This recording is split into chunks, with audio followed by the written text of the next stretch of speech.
rugilah kalau kita tidak berdoa, karena kita tidak berdaya dan Allah yang kuasa atas segalanya. Dan Allah nyuruh kita berdoa, dan Allah senang kalau kita berdoa. Alangkah sombongnya kalau kita tidak minta tolong kepada yang sangat senang menolong. Dan doa tidak doa pasti beda hasilnya.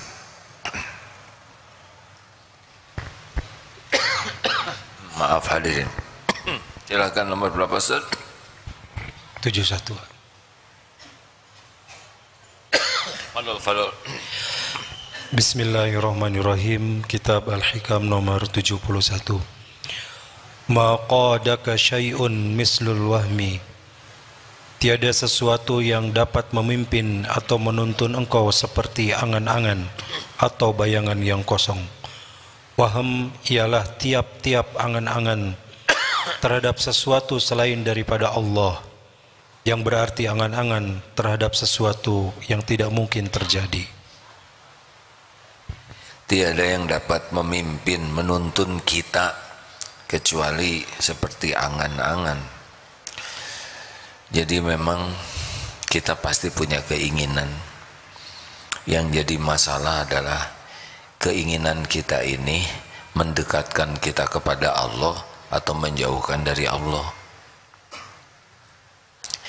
Keinginan kita ini membuat kita semakin tawakal atau semakin tidak bersyukur,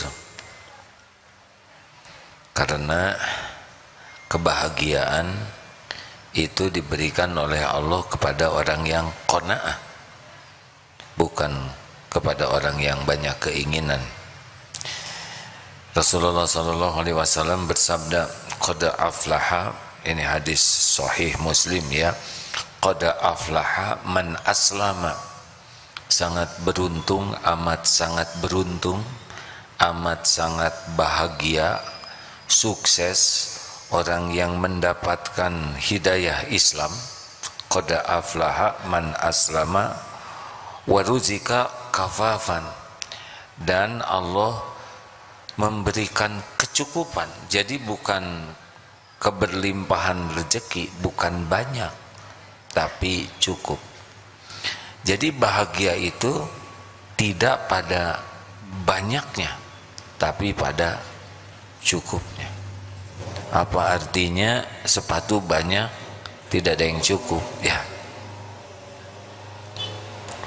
banyak belum tentu merasa cukup, tapi yang cukup pasti cukup.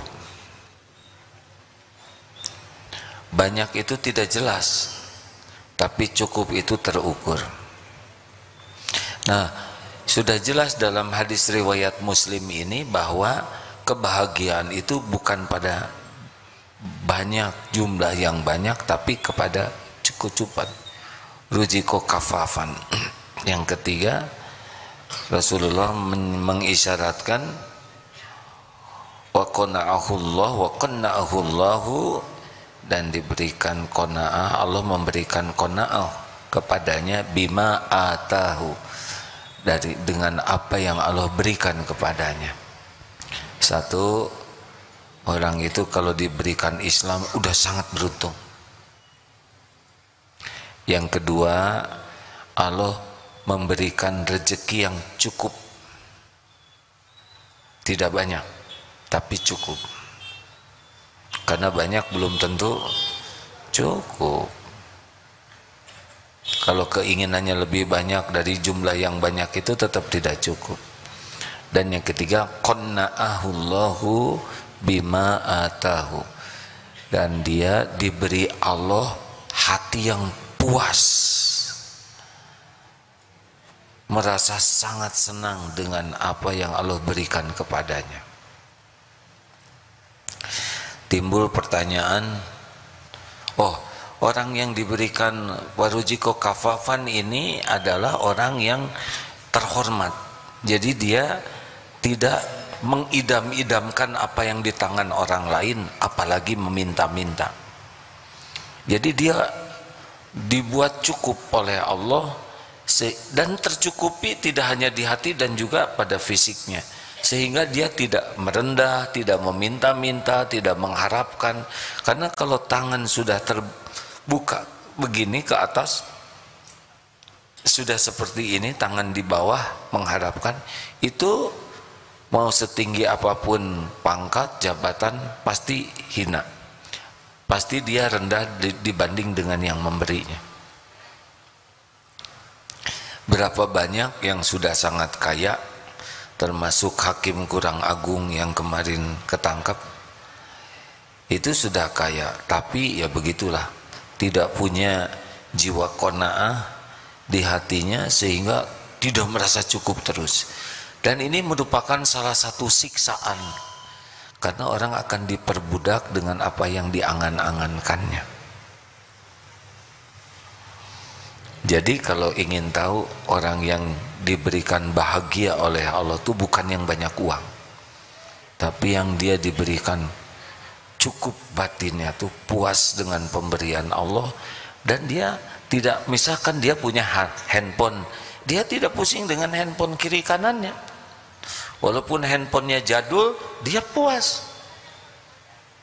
Dia tidak sibuk dengan ini keren, itu tidak. Dia tidak sibuk dengan merek, karena dia perlunya segitu dan dia sudah puas. Dulu pernah ada takdir ke Korea, handphone belum seperti sekarang. Diajak ke sebuah pabrik handphone. Nah, diskusi dengan seorang engineer-nya di sana, karena handphonenya itu tidak ada kameranya. Ketika ditanya, kenapa saudara di pabrik handphone pilih handphone tidak punya kamera? Jawabannya sederhana, karena saya pakai handphone untuk saya dengar. Kamera waktu itu masih belum bagus, kamera handphone. Jadi kalau orang sudah sesuai keperluan saja sudah enak. Hati-hati hadirin sekalian, gaji dinaikkan berapapun, kalau tidak punya jiwa qanaah, pasti tidak bahagia, karena nanti dia akan ingin lagi. Sekarang nyicil motor bekas, naik gaji ingin motor baru, naik lagi gaji ingin ganti model baru, terus begitu. Padahal keperluan dia bukan merek motor, bukan cc motor, keperluannya terbatas. Makanya ciri orang yang bekal qanaah tuh sangat bisa membedakan antara perlu dan ingin. Kalau ingin ini nafsu banyaknya, bukan tidak boleh punya keinginan, tapi di sana ada nafsu. Nah, orang yang qanaah itu dia puas dengan, dan Allah cukupi betul keperluannya. Ada yang nanya, wah kalau pelajaran Islam seperti ini, Islam gak maju-maju dong. Saudara, rezeki itu Allah yang ngatur. Bukan karena pintar kita dapat rezeki, bukan karena kerja sangat keras, bukan karena kerja cerdas, kerja berkualitas. 5 As itu yang didengungkan di Darut Tauhid, kerja keras, kerja cerdas, kerja berkualitas, kerja tuntas, kerja ikhlas, itu bukan masalah jumlah rezeki, ini masalah amal soleh. Kita kerja keras sebagai amal soleh, kerja cerdas sebagai amal soleh, kerja berkualitas sebagai amal soleh, kerja tuntas, kerja ikhlas, amal soleh. Perkara rezeki itu urusan Allah.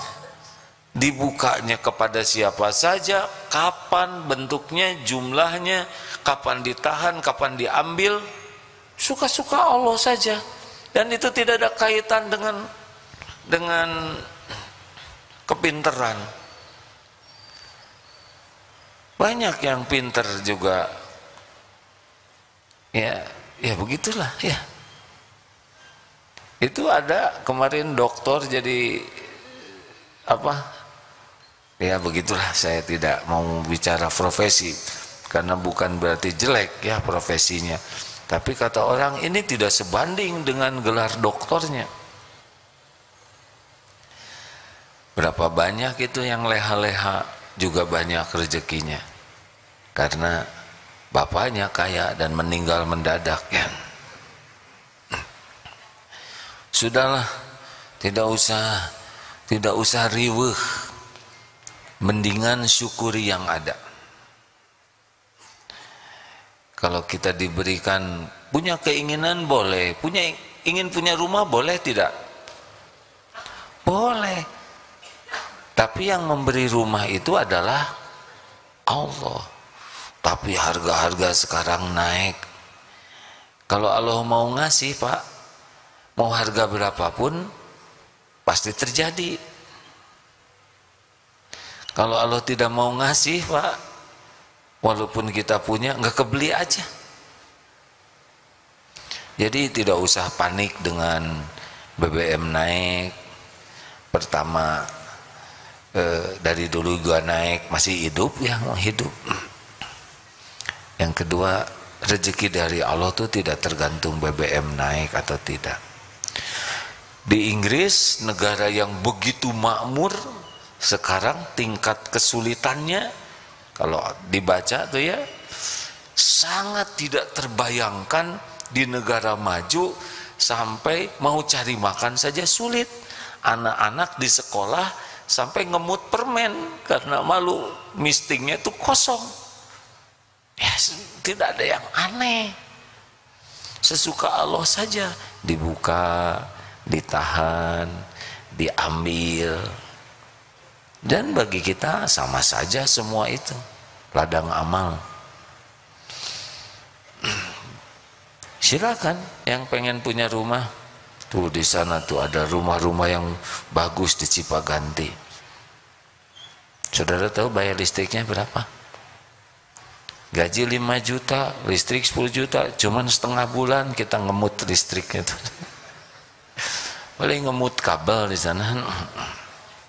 Kan ada itu biasa ngontrak oleh saudaranya, udah daripada ngontrak itu aja, tinggal di rumah saya yang nggak kepake itu besar, senang, pindahlah ke sana. Mulai stres ya nggak, asal bayar aja listriknya, ternyata listriknya aja setengah gajinya itu.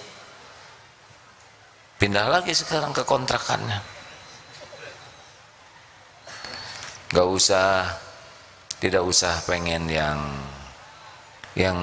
hanya membuat kita letih. Ada pelatihan cepat kaya, pelatihan apa tuh, bagaimana?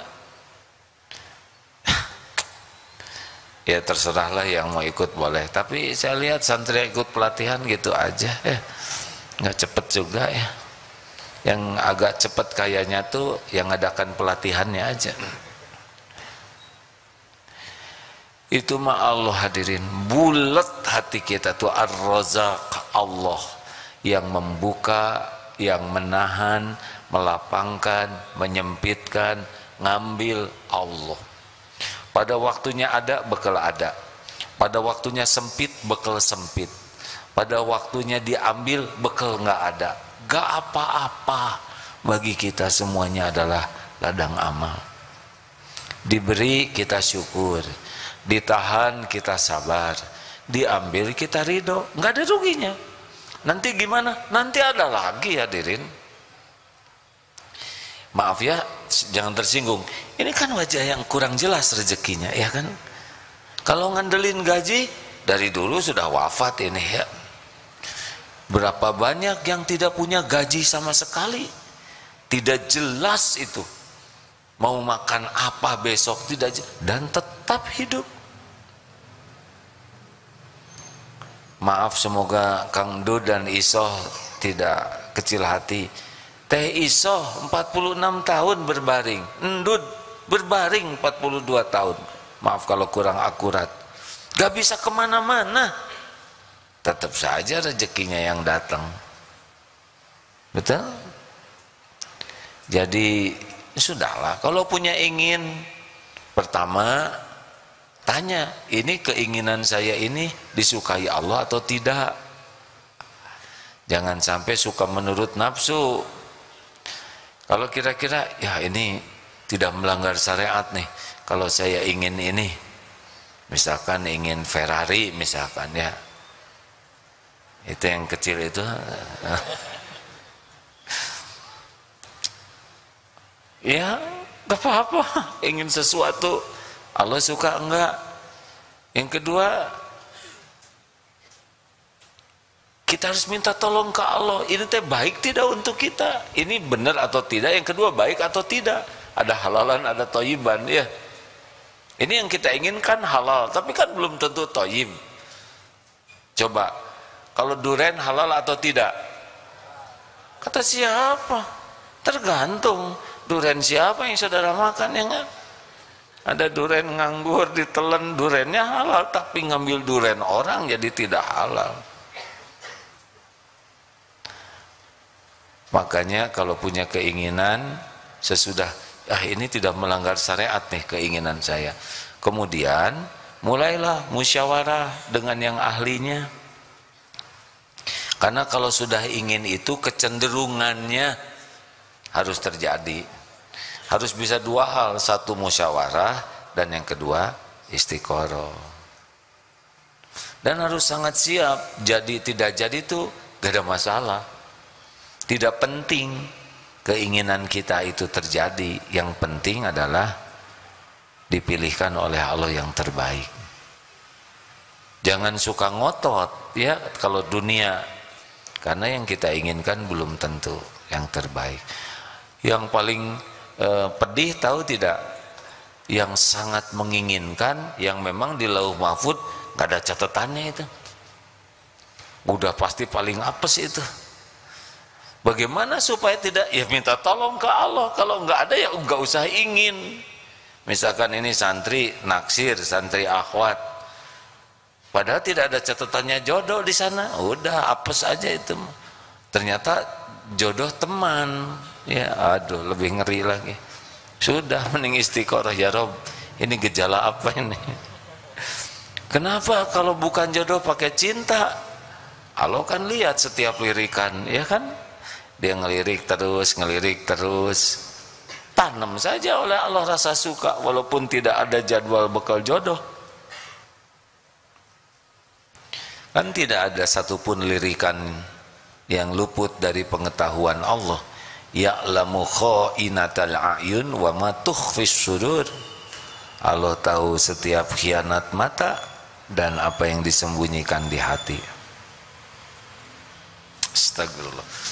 Memang yang lebih berat lagi adalah yang diberi kemampuan bisa beli apa aja karena uangnya ada. Aduh, ini bisa tidak ada ujungnya tuh keinginannya tuh. Baru beli, ini kurang cocok warnanya. Itu ada yang warna, bisa beli lagi tuh. Padahal nambah barang, nambah urusan, karena pasti harus diurus. Nambah biaya, nambah pikiran, nambah kotor hati, dan yang terberat adalah nambah hisabnya. Sambil bicara begini, sambil mikir barang-barang yang ada ini, astagfirullahaladzim. Jadi sambil ceramah tidak ada menerawang ini, sepeda ada berapa ya? Astagfirullah. Apa kita bagikan saja gitu? Tapi rasanya belum waktunya ya, karena banyak yang berharap.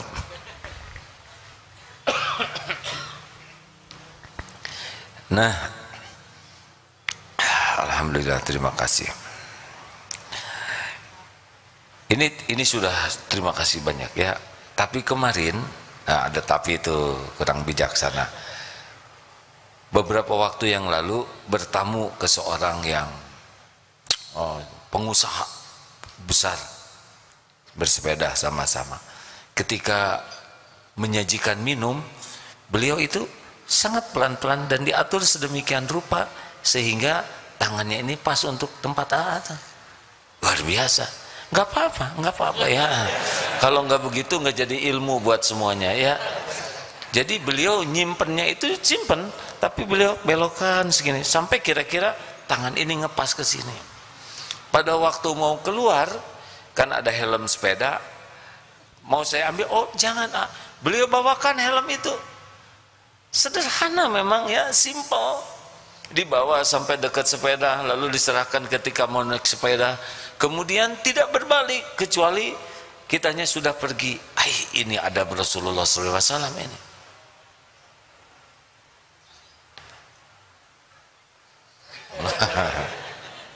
Alhamdulillah, terima kasih. Beliau sebetulnya sudah tahu, tapi sengaja digini supaya jadi ilmu buat semua ya. 1001 alasan berbaik sangka ya. Lanjut. Jadi di Darut Tauhid ini bisa bahagia, bisa menderita. Kalau dia sibuk tidak nerima yang ada, sibuk membanding-banding dengan rezeki yang lain, nanya-nanya gaji temennya, kamu gaji berapa? Ini ciri-ciri bakal apes nih ya. Kamu gaji berapa? Itu tidak nambah gaji dia, tapi nambah penderitaan dia. Rezeki dari Allah itu tidak harus lewat gaji semuanya, tidak harus terhitung oleh kita, tidak harus terpikir juga oleh kita. Tenang saja, yakin saja, Allah Ar-Razzaq, satu-satunya pemilik pembagi rezeki. Kita fokus saja jadi amal soleh, bekerja dengan niat lillahi ta'ala, lakukan yang terbaik, doa yang maksimal, selebihnya bereslah. Ini saya nggak punya tabungan, padahal nanti ada pada waktunya. Ada yang tidak bisa lihat, teman di BSD, istrinya juga tidak bisa lihat, pandangannya sangat terjaga, punya anak 2. Suatu saat dikirim makanan 2 paket waktu musim Covid. Apa yang beliau lakukan? Boleh enggak paket ini untuk teman saya? Malah yang dipikirkan temannya. Bagaimana Bapak, nanti ini cukupnya cuma 2 minggu paket ini? Enggak apa-apa, insya Allah nanti juga ada lagi rezekinya.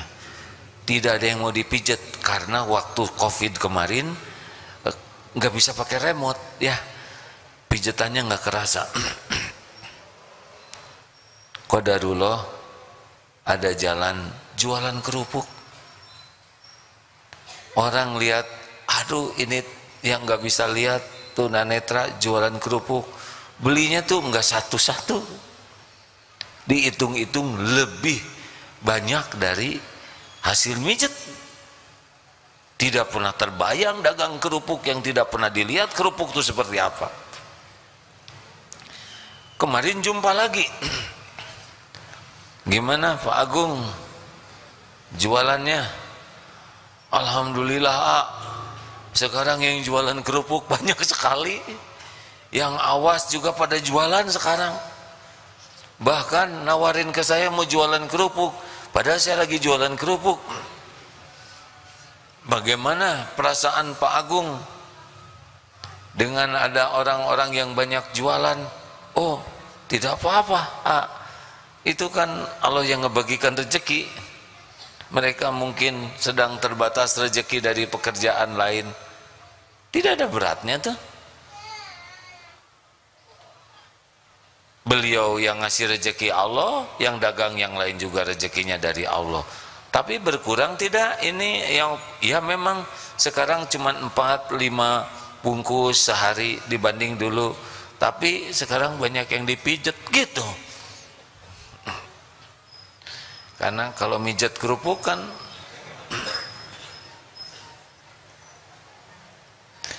ada. Lalu anaknya bagaimana nih Pak? Sekolah, jangankan buat sekolah, untuk ngontrak saja kan harus pindah, tidak ada uangnya. Qadarullah, DKM masjid ngumpulkan dana cukup untuk membuat menyewa kontrakannya. Lalu bagaimana anaknya mau sekolah? Ada sebuah lembaga memberi beasiswa, beres saja. Yang kalau dihitung-hitung itu Masya Allah. Jadi rezeki itu tidak harus terpikirkan oleh kita. Yang harus kita pikirkan, pekerjaan kita jadi amal soleh tidak, itu saja. Man amila solihan min dzakarin aw unsa wa huwa mu'min falanuhyiyannahu hayatan thayyibah. Barang siapa yang beramal soleh baik laki maupun perempuan dan dia beriman, yakin ke Allah, maka Allah benar-benar mengaruniakan kepadanya di dunia ini hayatan thayyibah. Ini enak hidup seperti ini hadirin. Wah, orang Islam tidak akan maju lah. Kita mau maju, mau bahagia, kan? Mau maju kemana? Ujungnya sama kok, masuk kubur. Tuh, dengar sebuah ceramah di Dubai, ada orang yang sangat kaya, mobil dengan segala macam merek yang kalau ditumpangnya cuma satu saja ya. Dan nggak mungkin 5 terus dia tiarap di atas, nggak enak pakai begitu. Pesawat jet pribadi, rumah bagai istana. Lalu foto yang satunya lagi adalah kuburannya. Kuburannya hanya tanah seonggok batu saja.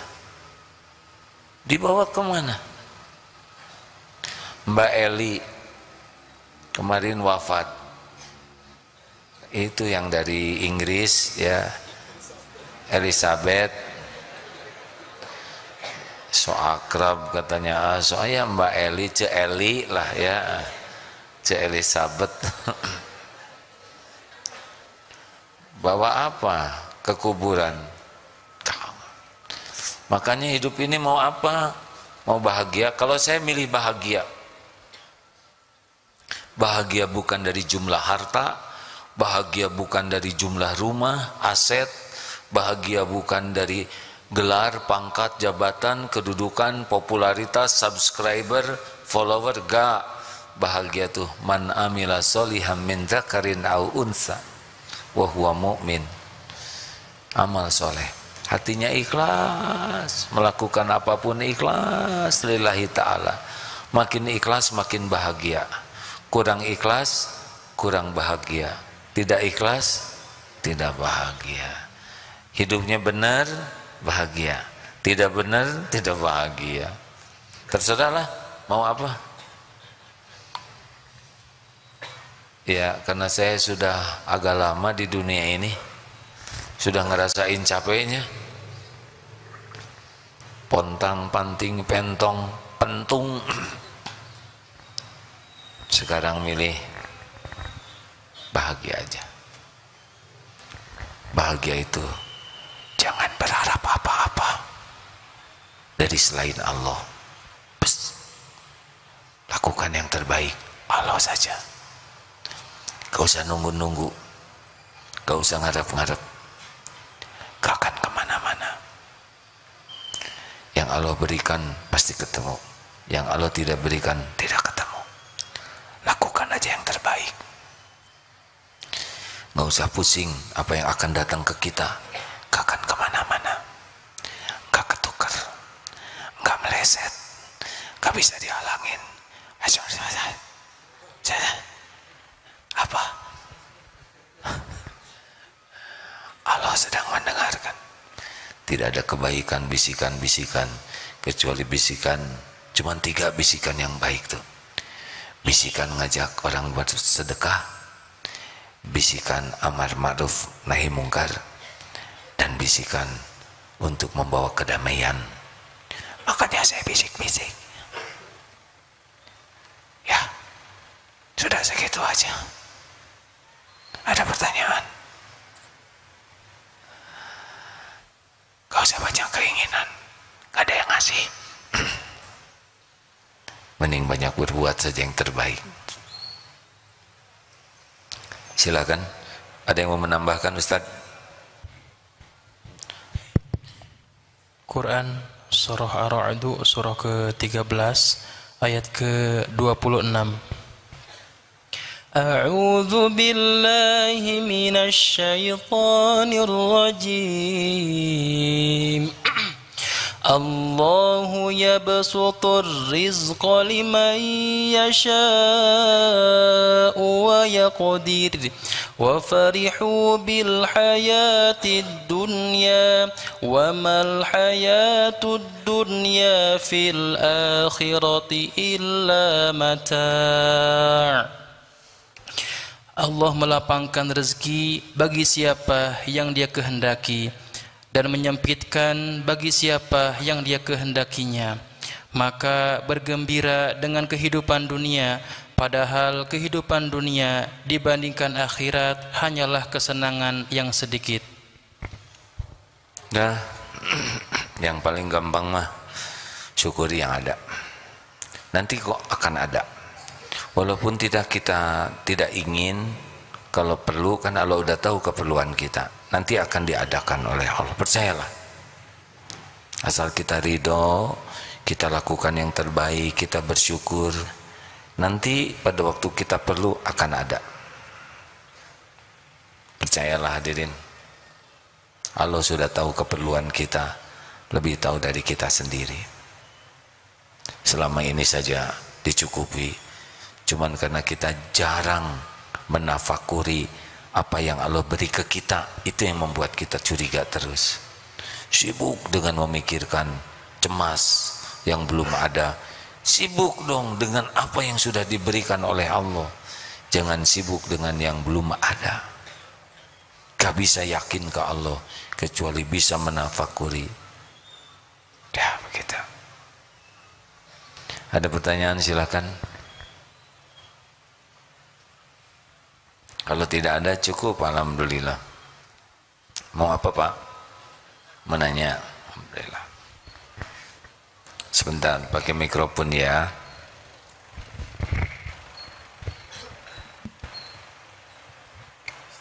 Bismillahirrahmanirrahim. Assalamualaikum warahmatullahi wabarakatuh.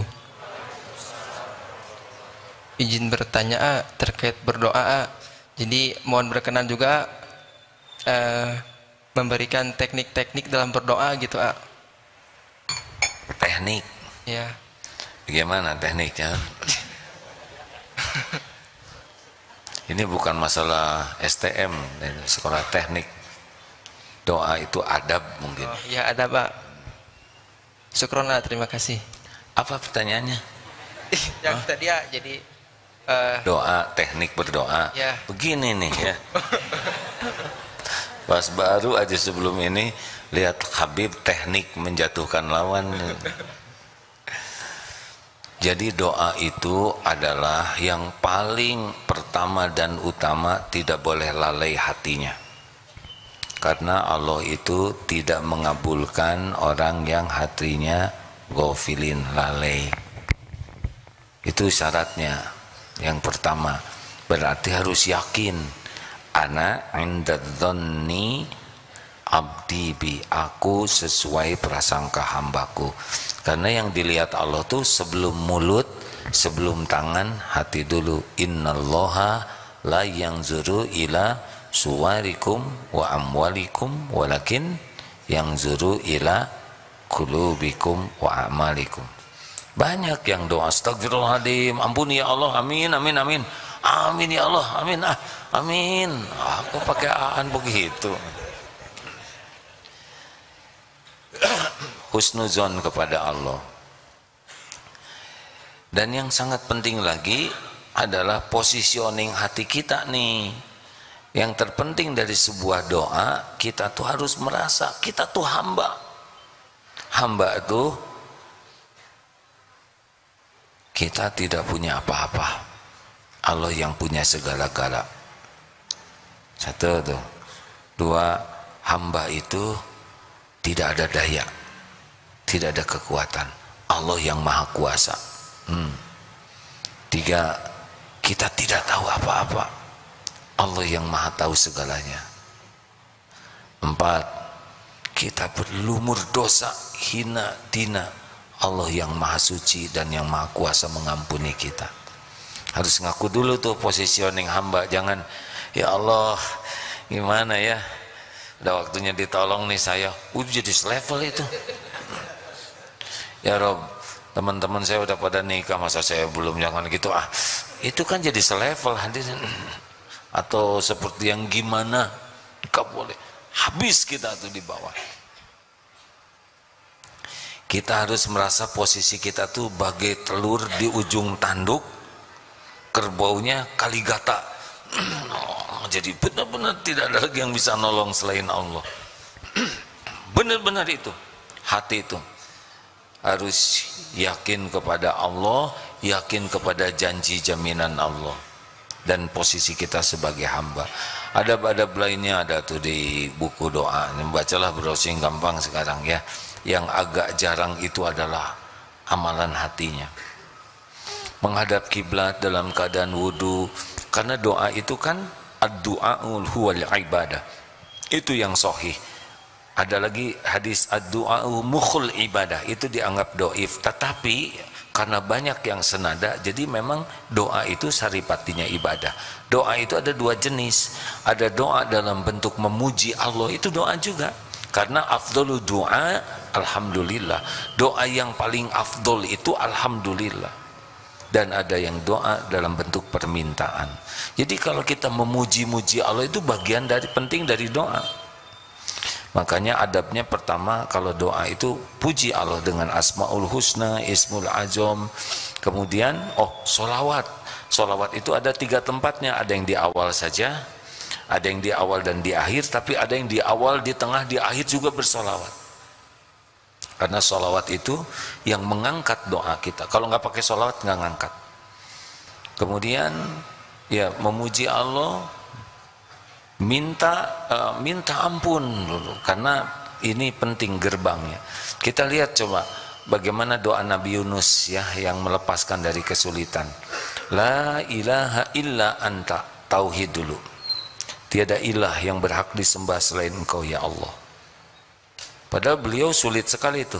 Gelapnya malam, dimasukkan ke gelapnya lautan, dimakan oleh ikan, ada dalam perut ikan, gelap, 3 kegelapan. Yang kedua, subhanaka, husnuzon ke Allah, maha suci Engkau, tidak ada yang salah dari perbuatan Allah. Walaupun kenyataannya beliau ditelan ikan, nggak ada suudzon sama sekali. Ini pasti tindakan Allah yang benar.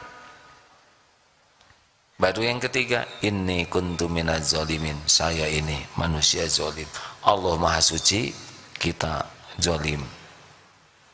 Kita Nabi Adam coba, apa nyalahin setan? Ya Allah, Engkau tahu kan kami begini gara-gara ditipu setan, hancurkan setan. Enggak. Ini lagi Hawa pakai ikut-ikutan pengen. Enggak. Rabbana zolamna, ngaku zolim. Banyak sedekah kalau ingin diijabah. Kenapa? Karena nanti doa yang disedekahin itu ngebantu sekali. Dan sedekah tuh agak nendang lah gitu ya. Kalau sedekah 2.000, misalkan ada peminta-minta atau siapa tuh yang nyapu di jalan, 2.000, tadi 50.000, mana yang 2.000? Jadi tekor doanya, jelebet aja yang kita tuh, aduh, ya Allah. Nah, ketika menengadahkan tangan, boleh jadi itu ditolong. Ya, ibu-ibu ada pertanyaan? Ini ada tamu dari mana? Tidak ada? Nggak ada? Alhamdulillah. Terima kasih. Tidak ada lagi pertanyaan? Silakan.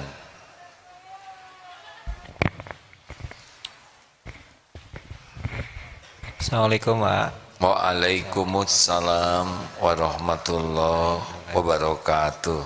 Punten, saya mau tanya, gimana sikap kita menyikapi mertua yang menyuruh kita untuk bercerai, padahal si anaknya, si istri saya ini tidak mau gitu.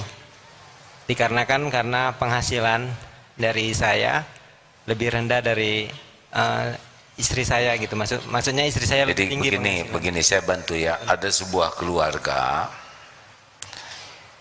mertuanya menyuruh anaknya bercerai, anaknya ini perempuan, karena menilai suaminya itu penghasilannya lebih kecil daripada anaknya. Kurang lebih pertanyaannya seperti itu. Benar.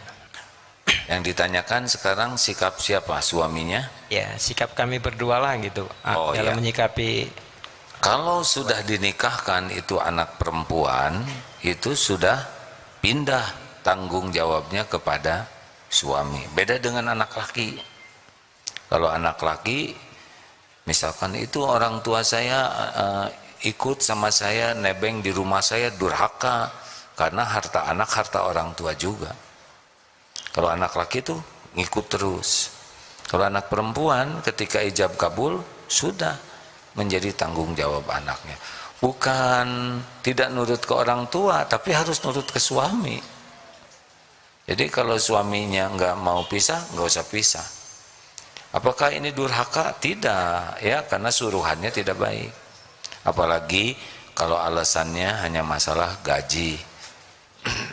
Itu mah nggak boleh jadi alat ukur. Nah, jangan pisah, tapi tetap bersikap baik. Dan keinginan seperti ini tidak akan selamanya begitu. Makanya tobat, banyak minta ampun, evaluasi diri, perbaiki diri. Tidak akan selamanya, nanti dibulak-balik oleh Allah. Ya, siapa tahu nanti mertua ini yang ngasih tambahan gaji, ya itu ngarang ya. Ya, jadi kalau ada masalah tuh tidak akan seakan-akan kalau udah begini, begitu selamanya. Oh enggak, Allah tuh ngebulak-balik. Makanya ada perbuatan orang yang tidak baik tuh kita hanya boleh tidak suka kepada perbuatannya, kepada orangnya tetap harus sayang, karena besok lusa bisa berubah itu. Ya kita juga kan begitu, ya nggak nyangka kita begini, ya kan? Halo? Maksudnya saya nggak nyangka gitu. Dah banyak tobat, banyak minta ampun ke Allah, banyak minta tolong. Akhwat, jangan mau dinikahin hanya karena orang itu punya mobil, ya. Karena mobil itu pinjaman. Kalau milih calon suami hanya karena duniawi, sekejap duniawi itu bisa hilang. Pilihlah karena akhlaknya, ketakwaannya. Nanti Allah yang nyukupin. Jangan terpesona kepada mobil bagus. Mobil bagus itu cuman kaleng, besi, paku, karet, gak ada apa-apanya. Emang bagus sih, cuman tidak jamin bahagia. Coba suaminya bawa mobil bagus, kecodet dikit bisa ditempeleng itu istri, ya, karena dia lebih mencintai mobilnya. Dah, bonus terakhir supaya jadi ganjil 3. Ada pertanyaan? Ya, silakan deh. Salam, tenang ya. Assalamualaikum warahmatullahi wabarakatuh. Perkenalkan, nama saya Amirul Mukminin, asal dari Bekasi. Alhamdulillah. Pertanyaan saya, Guru Agim, Afwan, yang pertama, bagaimana cara untuk bisa bersih hati, jasad dan ruhnya? Syukran. Supaya bersih hati, jasad dan roh. Oh, serem ini. Saya tidak tahu ngebersihkan roh halus seperti itu. Ini teh udah pengajian bertahun-tahun deh, pengennya ngebersihin hati. Jadi jawabannya bersihkan aja lah oleh ade ya. Bersih hati yang paling dekat itu adalah la yazalul lisanuka rotban min zikrillah. Jangan pernah berhenti lisannya dari nyebut nama Allah dengan ikhlas, ya. Karena bagaimana dalilnya? tidaklah yastaqimu imanan abdin, tidaklah istiqomah iman seorang hamba hatta yastaqima qalbuhu, wala yastaqimu qalbuhu hatta yastaqima lisanuhu. Tidaklah istiqomah iman seseorang kecuali dia dengan hati yang istiqomah. Jadi ini hatinya istiqomah, nanti keyakinannya akan istiqomah. Dan tidaklah hatinya istiqomah kecuali lisannya istiqomah. Makanya sulit orang memiliki istiqomah kalau tidak istiqomah jaga lisan. Dek, kurangin bicara, zikir yang banyak. Mumpung pakai masker begitu aman. Udah itu aja. Siap, nguragin, syukran. Terima kasih banyak. Ini santri apa ini? KPI. Kan? STI. Itu warna apa warnanya? Itu apa sih warnanya? Hah? Ungu. Saudara maaf kalau saya nanya bukan main-main, saya nggak ngerti sebagian warna ya. Tapi saya lihat ini warnanya apa, Dek? Hitam. Rambutnya deng saya lihat. Tapi tahu saya juga merah, hijau, pokoknya tahu hijau dari mana bergerak ya. Oh, pasti hijau nih.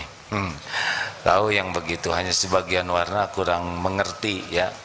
Ya, disleksia.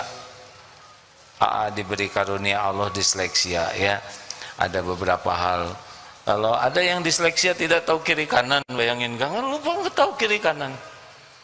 Ada yang tidak nulis, saya termasuk yang tidak menulis, jadi tulisannya jelek, tidak bisa banyak, begitulah. Ya nggak apa-apa, sesuka Allah saja yang menciptakan. Ya, 10% di dunia ini disleksia, ada yang ringan, ada yang sedang, ada yang berat. Contoh yang disleksia itu Thomas Alva Edison, kemudian Muhammad Ali. Saya cari yang keren-kerennya dunia ya nggak, Lee Kuan Yew ya. Jadi penjahat-penjahat sejati juga itu ada yang disleksia. Katanya yang disleksia ini mikirnya agak beda syariatnya lah dengan yang lain, karena dia memiliki beberapa kendala menyelesaikan masalah. Jadi dia berpikir menyelesaikan masalahnya tidak dengan cara yang umum, katanya begitu. Tapi semuanya ada dalam ilmu Allah. Yang baik cuman yang takwa saja. Terima kasih Bapak Ibu yang budiman. Allahumma shalli ala sayyidina Muhammad wa ala alihi. Alhamdulillahirabbil alamin ya Allah. Allahumma inna nas'aluka bi annaka lakal hamd la ilaha illa anta wahdaka la syarika lak ya Hannan ya Mannan badi'us samawati wal ard dzul jalali wal ikram ya arhamar rahimin irhamna. Doa yang maha menatap, berkahilah ya Allah. Umur yang tersisa ini ampuni kami ya Allah. Ampuni kami lebih banyak melupakanmu daripada mengingatmu. Ampuni duniawi ini sangat memenuhi pikiran dan hati kami, sehingga sedikit sekali kami mengingatmu. Ampuni ya Allah, dunia ini masih tampak mempesona sehingga kami sering terpedaya. Ya Allah, tampakkan dunia ini sebagaimana Engkau tampakkan kepada Rasulullah dan para kekasih-Mu. Jangan biarkan dunia ini tampak indah ya Allah. Titipkan kepada kami dunia yang Engkau pilih, halal, barokah, dunia yang tidak menjauhkan kami darimu, bahkan dunia yang membuat kami dekat denganmu.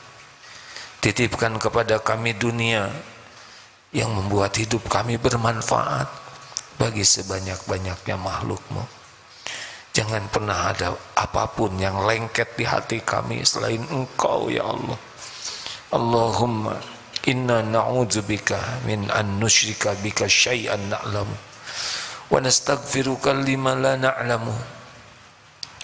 Kami berlindung kepadamu ya Allah dari menyekutukan Engkau dengan apa-apa yang kami tahu, dan kami mohon ampun darimu dari apa-apa yang kami tidak tahu.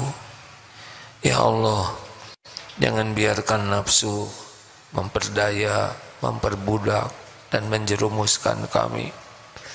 Karuniakan kepada kami nafsu yang Engkau rahmati ya Allah, nafsu yang membawa kebaikan bagi dunia akhirat kami. Ya Rabb, jangan biarkan kami menginginkan kecuali apa yang Engkau sukai. Lindungi kami dari keinginan yang membuat kami tergelincir dan terhijab darimu. Duhai Allah, Engkau lah yang maha tahu kapan hidup kami berakhir. Jadikan hari-hari yang tersisa ini benar-benar berbahagia bersamamu setiap saat.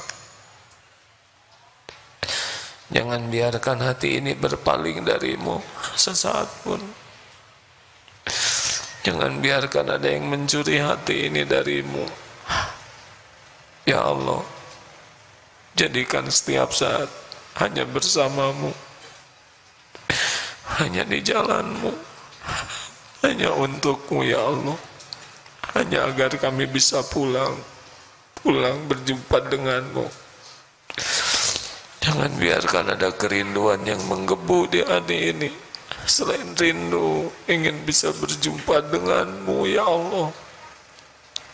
Sehina, sebusuk, sekotor apapun diri kami, Engkaulah yang kuasa mengampuni, menyelamatkan kami.